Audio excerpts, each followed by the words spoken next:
Welcome back to the Project Manager Connect Show. I am your host, Anna Anderson, and today's episode comes from a special conversation I joined during Bonnie Biafor's LinkedIn Live office hours, where we talked about what it really looks like to settle into a new role as a project manager. So we covered those early days on the job, building your credibility, navigating new teams, and just finding your footing while everything feels new.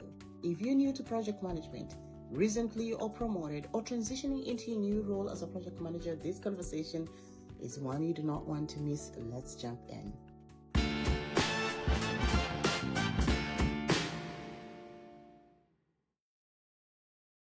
Before we go live with today's office hours, check out some of my resources on LinkedIn. Want to switch to a career in project management or do a quick review of the basics? More than 2 million people have watched my course, Project Management Foundations. Keep in mind, it's an introduction to managing projects, not a PMP prep course. Project Management Foundations Schedules is another one of my popular courses. This one does a deep dive into processes and techniques for building a project schedule. If you're managing a small project, you don't need a big project management methodology, nor do you have the time or money for one. This course describes a simpler approach for managing small projects. Don't let Microsoft projects scare you.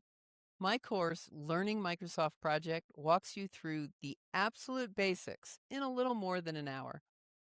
Lots of people ask questions about careers in project management and project management certifications.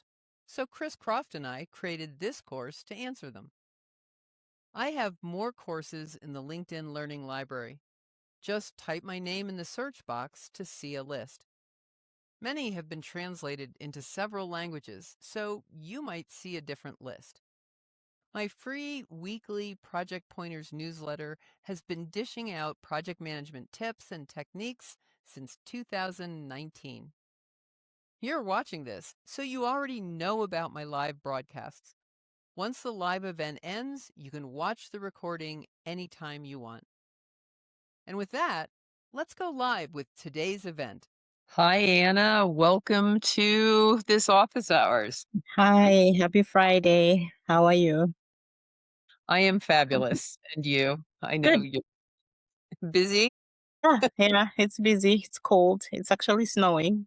So Oh, well, you could send some snow my way. We desperately need it here. actually you can take it. It's just much. It's a lot of snow and cold and everything. But oh well, we're here. Yes. So, Well, welcome everybody to this office hours where Anna and I are going to talk about how to settle into your role as a new project manager. And I think actually even if you are a project manager already and have managed projects, even becoming a project manager on a new project, a lot of these things will apply. So you don't have to be a real newbie at project management for this to be a valuable session.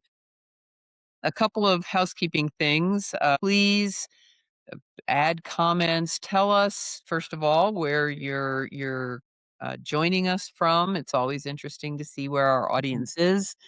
And then this is very much an interactive session. We welcome questions at any time. We'll be answering them throughout the session. So put your questions in the comments and we'll get to them as soon as we can.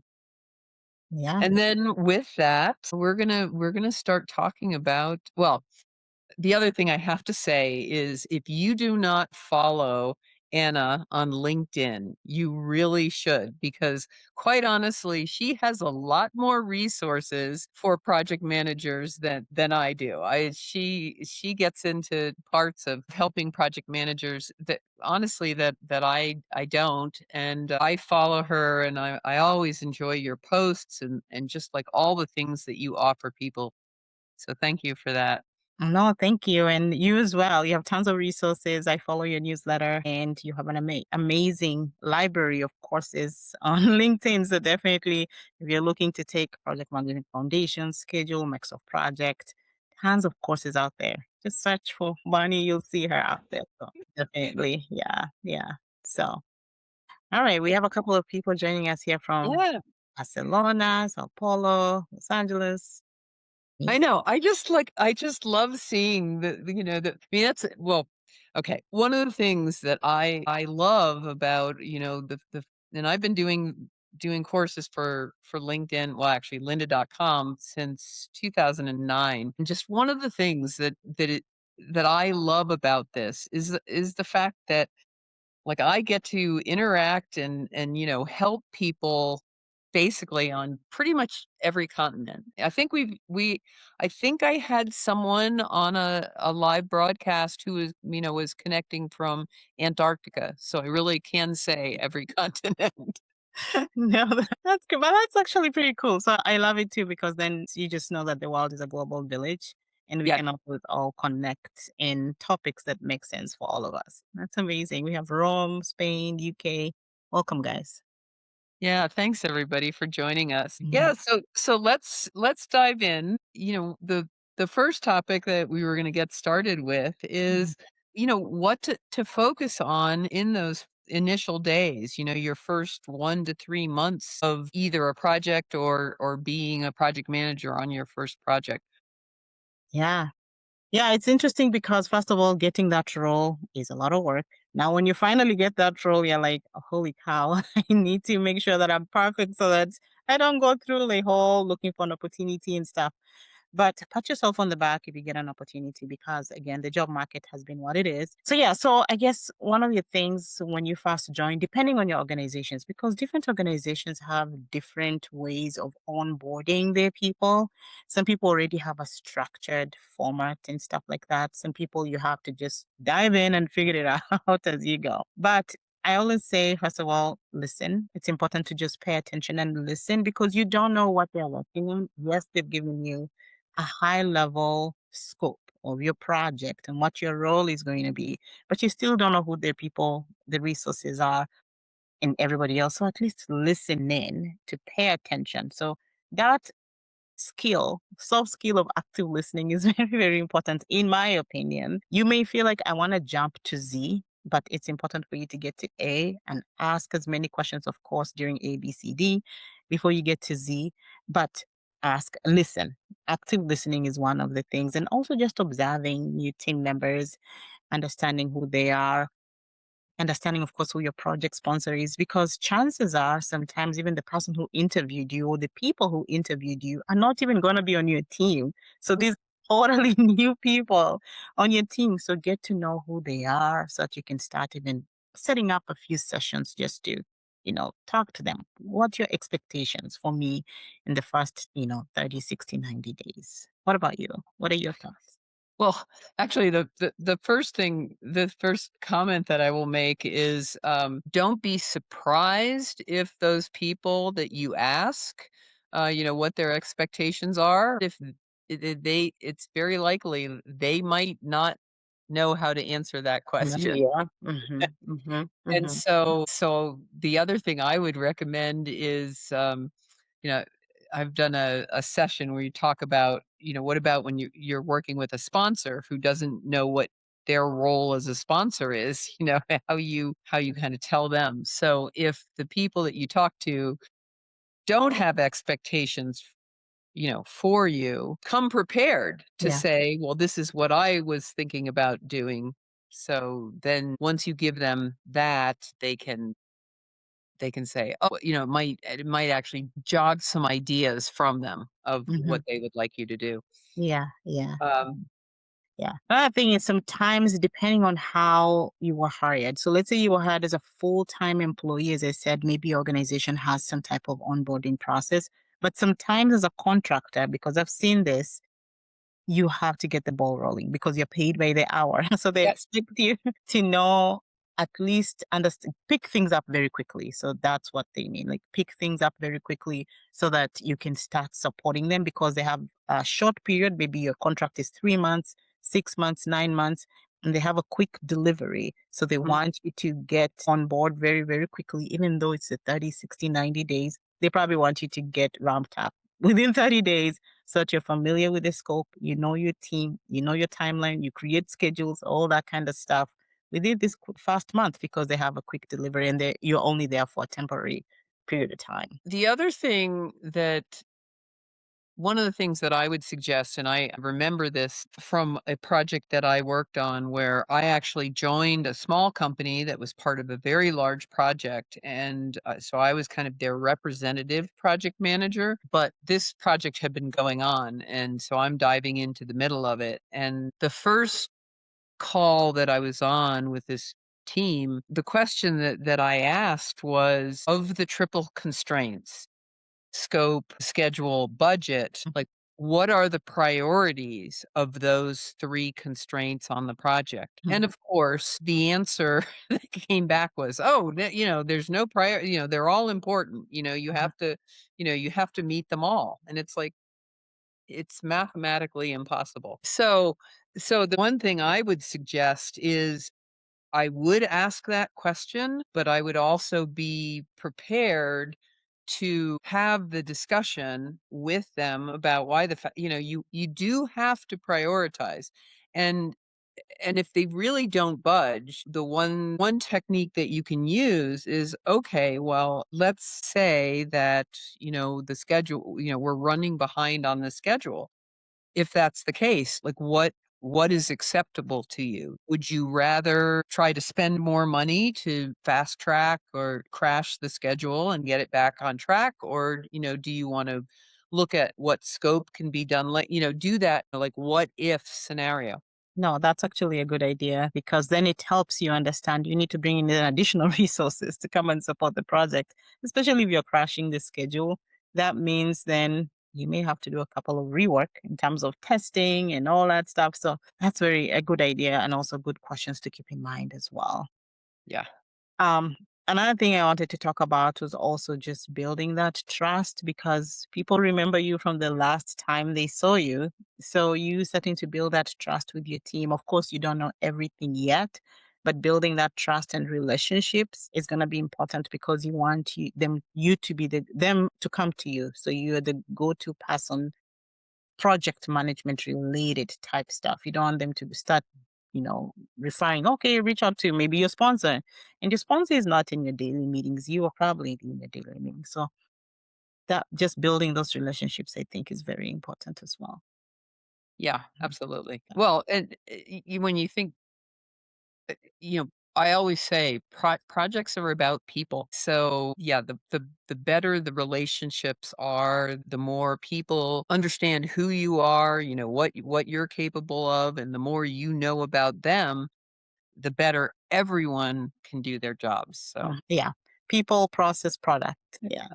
any other things to focus on in You those? know what, the first 30 days, I think that's important. At least the 30 days. Of course, 90 days, you're going out there into 3 months, which again, some companies want you to follow maybe some type of onboarding process that will take 3 months. And that actually is fantastic for you.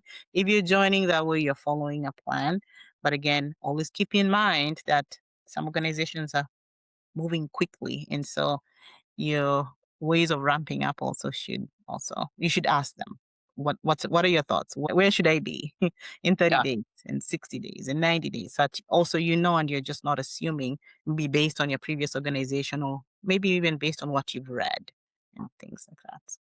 Something that reminds me, you also have to be a little bit careful, particularly if you are working in a large organization on a smaller, shorter project. If you're not familiar, like when you were talking about contractors, if you're not familiar with their process, and this has happened to me a couple of times where I ended up getting on a smaller project, so it had a shorter schedule, and they basically handed me like this huge notebook of, well, this is our methodology, but it's like there was absolutely no time for me to read through however much information they gave. You also, in a situation like that, it is important to, pick and choose. Like what are the most important things to know about any particulars of the methodology that you're supposed to follow.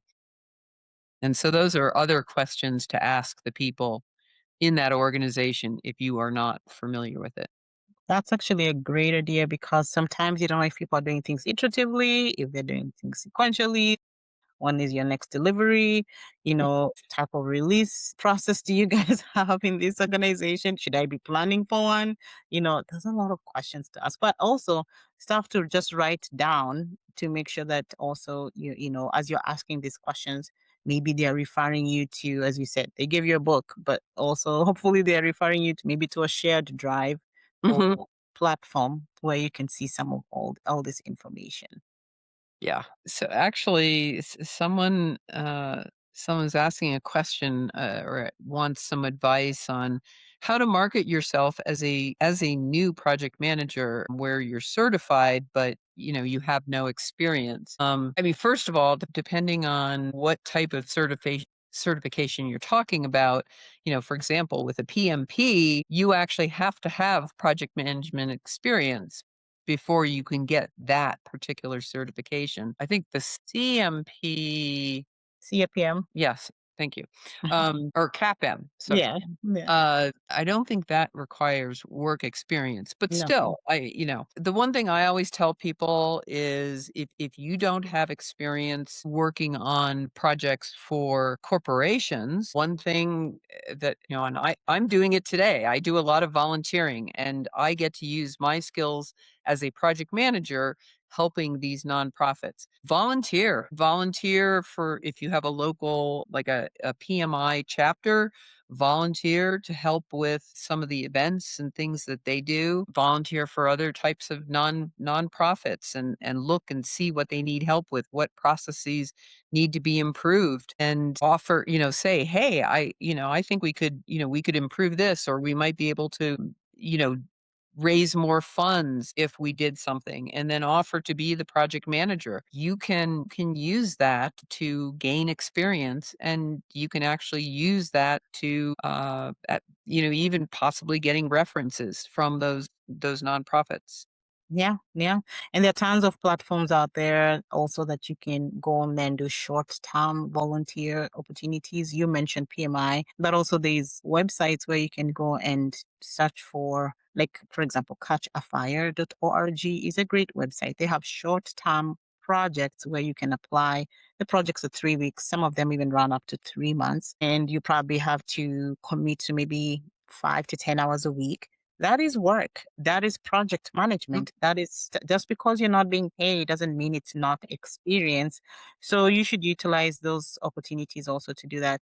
But also as you're marketing yourself, just make sure, I'm sure, prior to that, even though you probably didn't have a project management or project manager title, you probably did things that were project management like, because you probably have a lot of soft skills that you can transfer into your new role as a project Mm. manager. So if you've led, if you've managed, if you've organized, if you've problem solved, provided communication, all those are soft skills that I think all of us universally have. Now, if you already have your project management certification and we're not sure if it's a CAPAM or the PMP, you've learned some of those hard skills. So if you've learned, for example, how to manage, stakeholders and things like that, how to manage risks, those are things that you're learning in theory. Now, when you start marketing yourself, you can speak to those based on now your previous experience from previous roles, even though you didn't hold the title of project management. So don't underestimate your previous experience just because you did not have the title or of project manager. And the other thing to think about when you are marketing yourself. So if you know that with PMI and the PMBOK, they have shifted to focus a little bit from deliverables to outcomes. We're focusing on, delivering value. So what are the project outcomes? What is the value that has been delivered? And I think that with marketing yourself as a project manager, really that makes sense as well. Is that if you are volunteering and working on something as a volunteer PM, keep a list of the outcomes that you have delivered as Mhm. a project manager. And like I said, I have two volunteer roles that I do where I am managing projects in these nonprofits. maintaining a list of the things that I do for those organizations. And I'm not looking for a job as a project Mhm. manager, but I still keep track. So, yeah, along with those soft skills that you have, maintain a list of what you have done for organizations, and you can Yeah. use it in your marketing. Yeah. And as we on LinkedIn, LinkedIn has a billion plus users, network with people at places that you want to work at. It's very, very critical because you never know the person that you networked with is gonna be like, I spoke with blank, you shared this, and you look like a great fit for this opportunities. Do that kind of stuff, but be intentional about it, not transactional, because sometimes when you start being transactional, people don't like that. So be Yeah. intentional about that kind of stuff as well. Someone was asking, what was the name of the platform?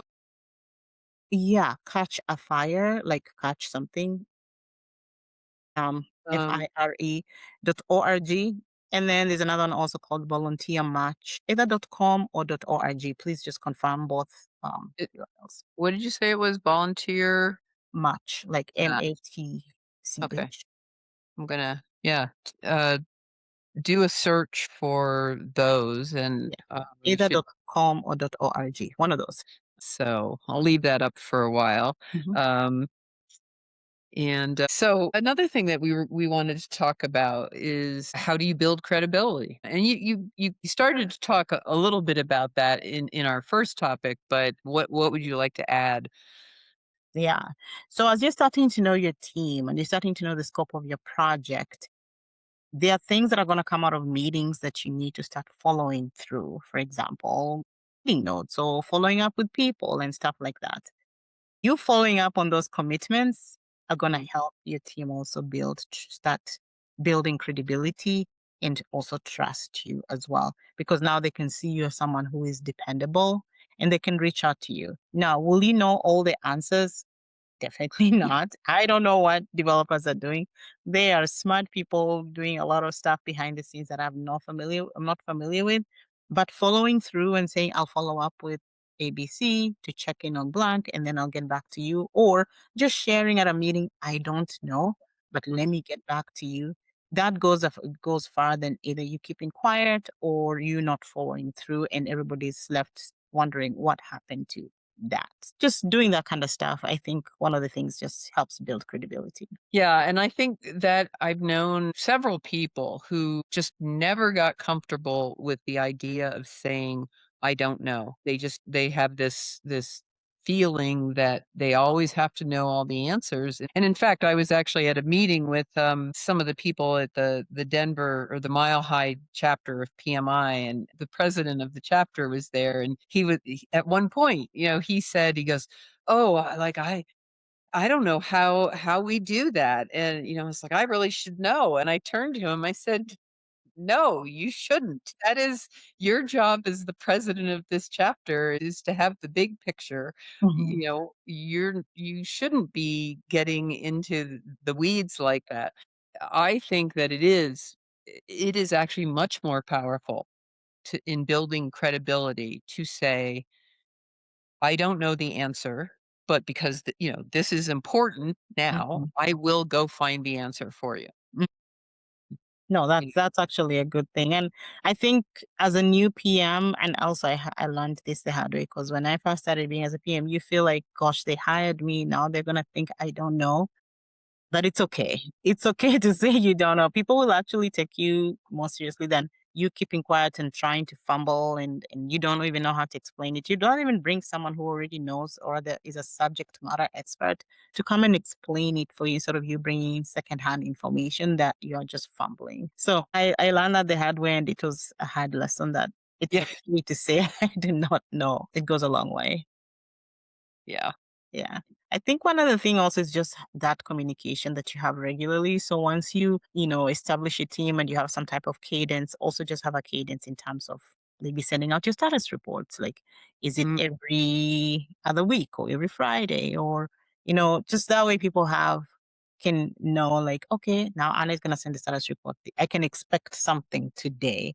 Instead of being like, "Oh, we're getting it on Tuesday. Oh, next time we're getting it on Thursday. Oh, no, we didn't get it this week." Then people are like, "What's happening with the project?" So something like that, as small as it may seem, it actually goes a long way. yeah. Well, so we've talked a little bit about communication and a little bit about relationships, but what about with the stakeholders and projects? Like how much and what do you do early on with stakeholders to ensure success? Yeah. Misaligned expectations can really break or make your relationships with stakeholders. Again, it's the lessons learned from being a new project manager and just understanding that as I grew in my career, and also just listening to some of the other people that I've worked with as well. Just having that misalignment can, again, as I said, break a lot of stuff. So aligning early on, first of all, categorize your stakeholders because some stakeholders, I'll never forget this one stakeholder telling me, Anna, I do not need to be on your status report. Just let me know quarterly what's happening. It made me realize very, very quickly that maybe because what they mentioned was like when they see my status report, they think something is wrong with the project. And they didn't want to be in weekly meetings. They just want to be part of a quarterly update. So it made me understand, okay, now I need to categorize my stakeholders and understand, okay, these are the ones who probably want daily communication, weekly communication, quarterly communication. And then once you align on that kind of stuff, also know what you're communicating with them. So the quarterly ones probably don't need the nitty gritty of a bug that failed. They don't need that, but they need to know high level how they can support your project moving forward. While your daily team probably need to know a specific bug that failed so that maybe the developers can be on top of it or whoever it is can fix it. So just aligning on those expectations, I think helps you build your relationships with your stakeholders. The other aspect of that is when thinking about stakeholder management. When you start a project, one of the things that you want to do, and so maybe this comes into some of the things that you do very early on, is analyzing the project stakeholders so that you not only know how often or how they want to be communicated with, but you actually understand which parts of the project each stakeholder cares about. That's actually a good idea. Because, like you said, depending on the level of the stakeholder in the organization, you may have some stakeholders who are very much focused on the organizational outcomes that the project are delivering, whereas some of the stakeholders who are part of the team are going to be more interested in the outcomes right in front of them, so Mhm. not quite at the same level. Yeah. No, actually, that's good, and that also brings up just understanding everybody's roles and responsibilities as well, because then also you can know how to communicate to them. That's a great point. So, And the also with the expectations that they have, that reminds me of some of the things that we've done talking about project sponsors and the relationship between the project manager and the project sponsor, and the expectations that the sponsor has of the project manager and vice versa. With the expectations, part of that can be you as the project manager communicating your expectations of them. ground rules. Yeah. Yeah, I've worked on some projects where, there were maybe not executive level people, but, higher up in the organization who were notorious for not delivering the stuff that they were supposed to deliver. Mhm. And I had my own personal way of, coaxing them that you have to communicate that expectation. For example, if you're working with a person like that, if they're not delivering something that is going to delay the project, it is important to say, if I don't get this by, February 7th, the project is going to be delayed Yeah. because so that they know, Mhm. what is it at stake. No, that's good. You have a question that says, any resource suggestions on how to build communication skills as a new project manager? What are your thoughts? Well, one of the things, my first thought is there are some fabulous courses in the LinkedIn Learning Library on communication with Tatiana Kolobu and Brenda Bailey Hughes. In fact, I think I'm going to be connecting in on something that they're doing either this week or next week, to because they've got some new stuff coming out. But I would say, certainly watch some of those courses. They're not long and they have really, really good tips and tricks and just a lot of skills on communication. For example, learning how to be clear, learning how you communicate in different cultures, whether that is a corporate culture or a country culture. So I would definitely recommend that. But for me personally, a couple of the key things, first of all, like having to do with credibility. It's like I don't play games and I don't like dealing with people who play games. And Mhm. so if I'm, it's like I communicate honestly at all times, even if there's bad news, I will communicate that. And if people are playing games, not being aggressive, but really don't let them play those games. Yeah. Say I see what you're doing, and for us to work on this, this is how I want to work. Call them out on it. Yeah. No, that's actually that's good. That's good. Yeah, and communication, sometimes people always think communication is just sending out status reports and making sure everybody's aligned. It goes a long way. And, Mhm. you understanding different people because the world is a global village right now. You're going to be working with people from different parts of the world. I mean, we have tons of people from different parts of the world on the call right now or in our session right now. So it's important for us to just, first of all, respect different cultures and just know how to communicate with them and what each communication language means, whatever that means within your project team. So that's very, very important. So respecting culture, respecting people, and just learning how to communicate, whether it's verbally or writing or Mhm. and also how you're communicating.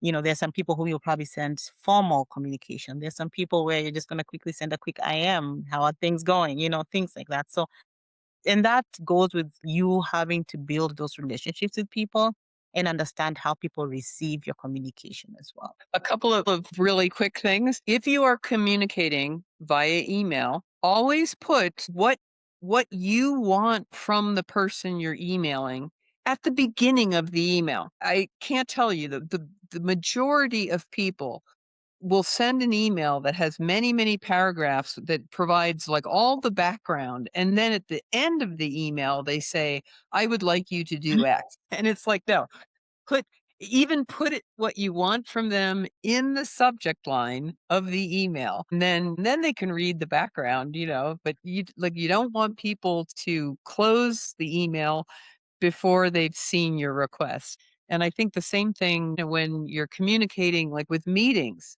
just all of the things about running an effective meeting is have an agenda, put time frames on the topics, whether it's you or someone who's facilitating the meeting, make sure that you stick to the time frames. And if somebody starts blathering on, like I am right now, tell them we're going to put that in the parking lot and take it offline. What I'll do is after we're done here, I can put some links in the comments for this event, links to some courses in the library as well. Okay, the last thing that we kind of wanted to talk about were the common missteps in getting started and how to avoid them. So what are your recommendations or thoughts? I think I talked about this earlier, but trying to get to Z before understanding ABC. Because again, you are the project manager, you're the lead, supporting the team in making sure that everybody is aligned, everybody's moving along on the same pace. But if you try to get to Z without understanding ABC, you're going to lose people very, very quickly. So, because sometimes you're like, again, I want to prove myself because I just got hired and stuff.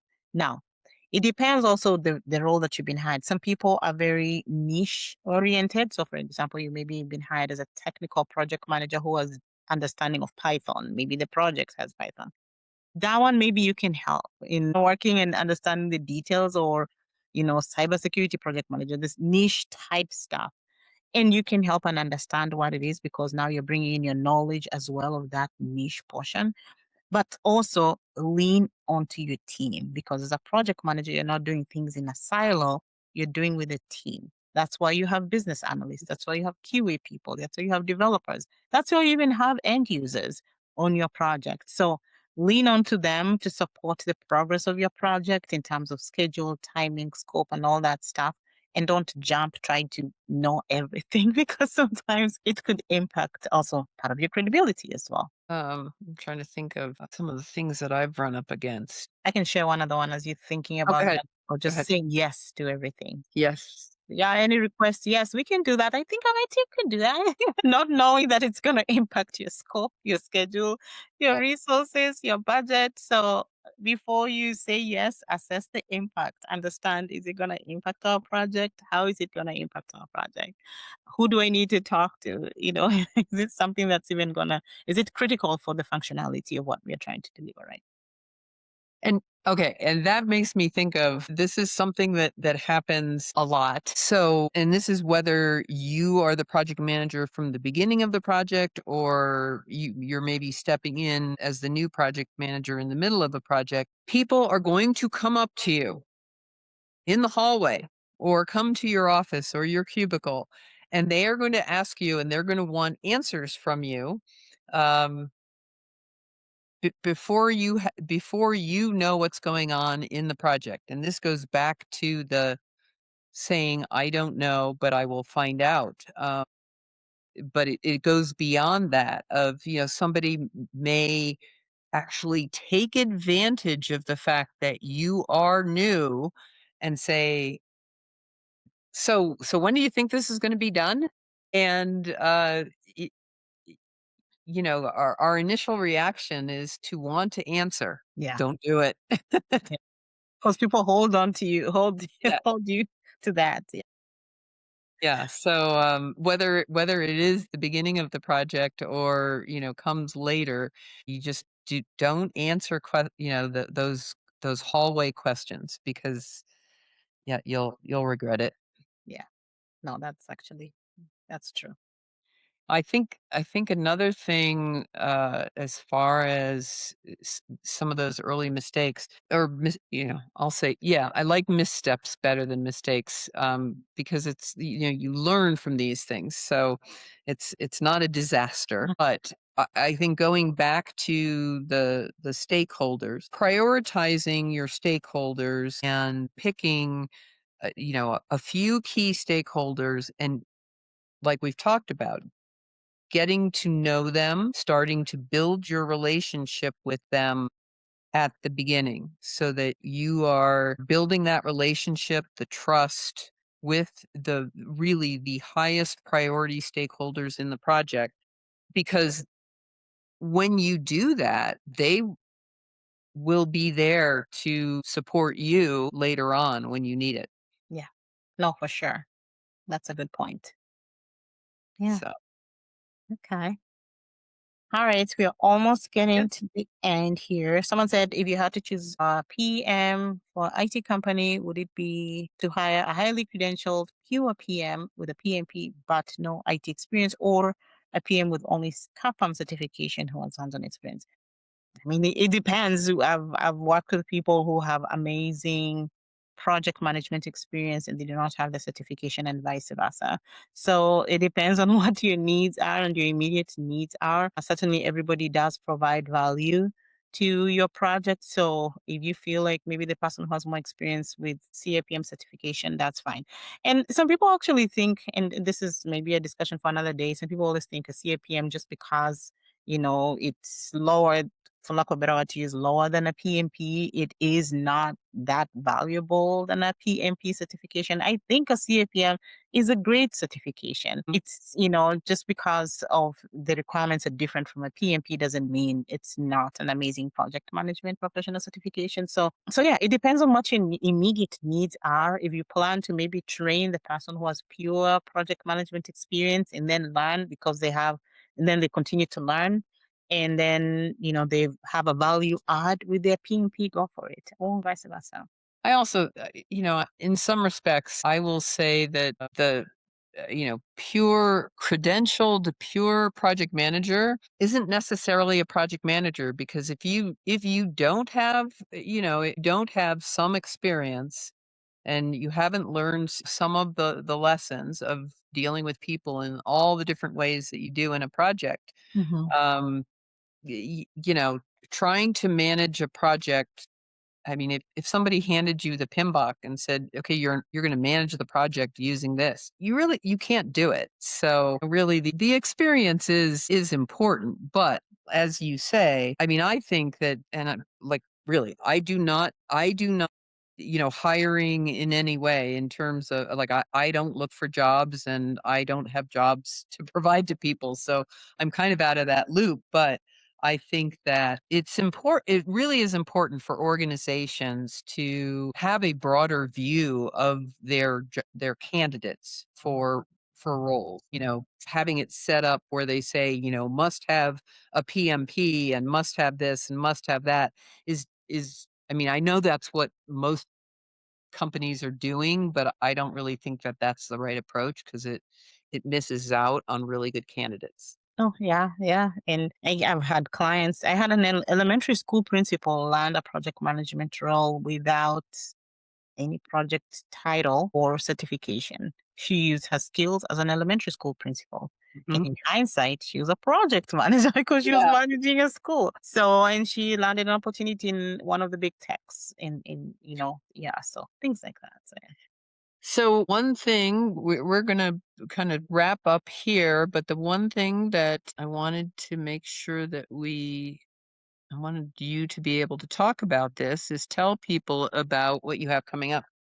Yeah, so every month I am holding a 2-day workshop. So the next workshop starts tomorrow. It's tomorrow and tomorrow Saturday and Sunday. So the 17th and the 18th, 8:30 to 10:30 a.m. Central Standard Time. And this is just a quick win for a lot of people who want to get into project management. It's not detailed, but working with you to just help you build your project manager resume, help you build your project manager LinkedIn profile, work on your job search strategy, interview prepping, and also just settling in on your first 90 days. So this is intensive, 2 hours each per day. So the first session is this weekend. The next session will be, you have to go to the website. You'll see that on there, the second week of February and going on in March, because I get a lot of people asking me questions. So it's just easier for me to consolidate everybody and just answer. And we can do this hands on together, live interaction. So yeah, come join me tomorrow if you can. If not, go to the website and you can sign up for the one in February, March, April, May, and all that stuff. Yeah. Well, great. Well, thank you for that. And thank you so much for joining me today. I really enjoyed this, and I'm hoping everybody who joined us has gotten some value out of this. Thank you for joining us as well.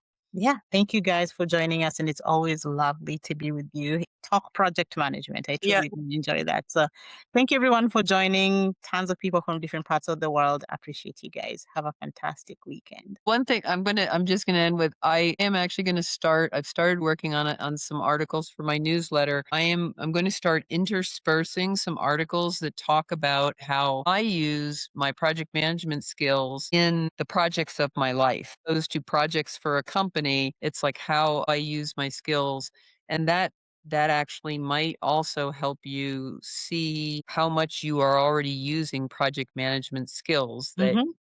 you can use to market yourself. So That's look actually for a great those in the idea. next couple Mhm. weeks. No, that's actually great because a lot of people struggle with that. And honestly, for me as well, if you join tomorrow, I do have a free GPT that I created that you can plug in your title, your current title, who you are, nurse, pilot, whatever, and share how can I transition into project management based on this, and it will give you all kinds of answers, which Oh, nice. yeah, yeah. And I'll share it with you, Bonnie, so that you can just play around Okay. with it as well. So Yeah, and what we can do, we can add some of these things into the comments as well on the event, so that if you can always go and look for those. yeah. So, all Thank you. right. Have a fantastic Bye, weekend. everyone.